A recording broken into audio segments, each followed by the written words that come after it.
7 martyrs et plus de 50 blessés, victimes des obus de la haine et de trahison tirés par des terroristes sur le quartier de Sulaimani à Alep.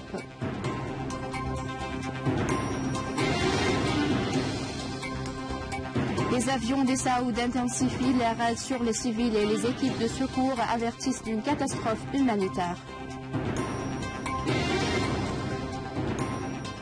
Daesh effectue des opérations de pillage et de vol des trésors et des antiquités en Syrie et en Irak et les trafics via le Liban et la Turquie.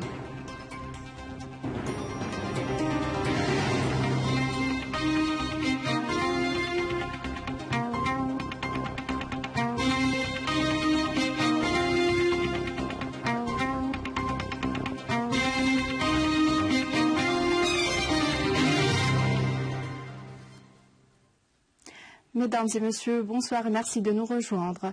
À Alep, 8 civils sont tombés en martyrs et plus de 50 autres ont été blessés du fait des roquettes lancées par les terroristes sur nombre de quartiers d'Alep, notamment le quartier de Sulaimania et Sayed Ali, causant d'importants dégâts matériels dans les maisons et les immeubles.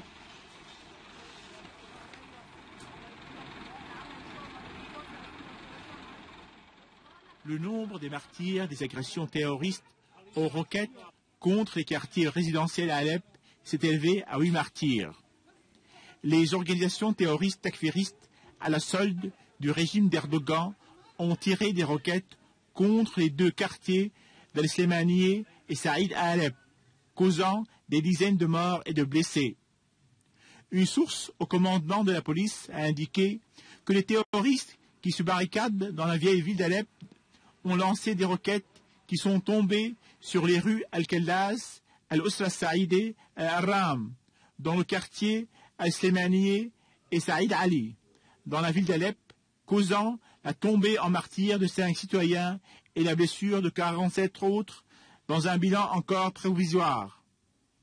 La source a ajouté que l'agression terroriste a causé l'effondrement de nombre de bâtiments et le déclenchement d'incendies et de grands dégâts matériels dans les biens privés et publics. Une source au directorat de la santé d'Alep a précisé que les blessés ont été hospitalisés aux 2 hôpitaux Razi de l'université, alors que les opérations de secours et d'enlèvement des décombres se poursuivent. La source au commandement de police a également confirmé la tombée en martyrs de 3 civils et la blessure de 6 autres au quartier Al-Khalidiyeh et la rue Al-Nil suite à la chute de roquettes lancées sur les maisons.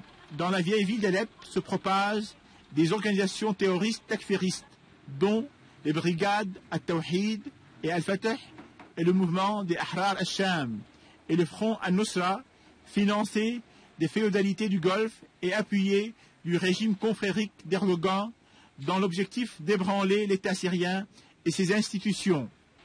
Les terroristes avaient visé le 23 du mois dernier le quartier Ajamiliye et la rue Baron aux obus mortiers, causant la tombée en martyrs de 12 personnes, dont la majorité sont des enfants.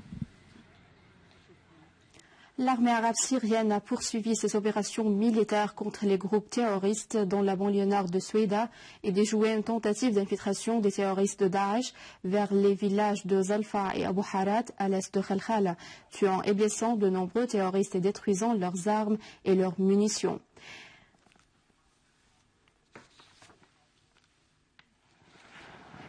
Et dans la campagne de Homs, les unités des forces armées ont déjoué une tentative d'agression des terroristes de Daesh contre la source des eaux d'El-Hafni dans la région de Sirne et ils ont détruit 2 repères avec tous les terroristes qu'elles renfermaient à Derfoul et Al-Ghanto. Dans la banlieue de Daraa, des unités de l'armée arabe syrienne ont visé des regroupements des organisations terroristes dans les villages de Tel Mal et Zamrin, faisant un certain nombre de ses membres tués ou blessés.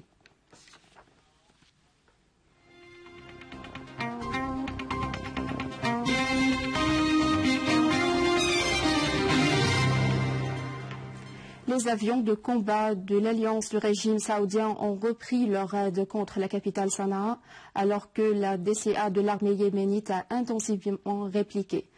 Des sources yéménites ont indiqué que le bombardement a visé l'aéroport international de Sanaa, causant la destruction d'un avion de transport et nombre de véhicules appartenant à l'aéroport, alors que d'autres raids ont visé la base aérienne d'El-Duleimi dans la région de Harf Soufiane à Omran.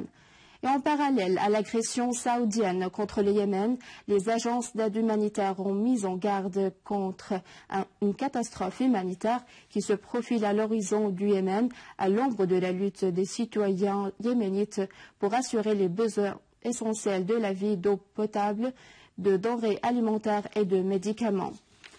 Le quotidien autrichien L'Autriche a révélé dans un article d'après de sources bien informées que l'organisation terroriste Daesh effectue des opérations de pillage et de vol des trésors et des antiquités en Syrie et en Irak.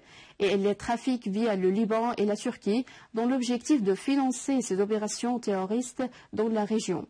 Le quotidien a rapporté de l'experte américaine des antiquités Deborah Lear que les organisations terroristes en Syrie et en Irak et en Égypte ont réussi au cours des dernières années de vendre et de trafiquer des trésors, des antiquités précieuses et des pièces uniques dont la valeur a dépassé les milliards de dollars.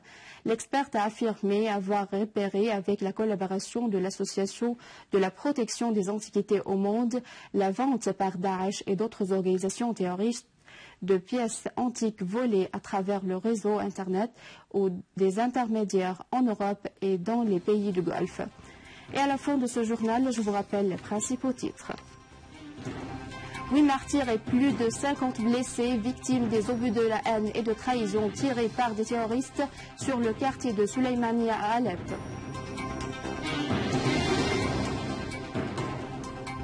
Les avions des Saouds intensifient les raids sur les civils et les équipes de secours, avertissant d'une catastrophe humanitaire.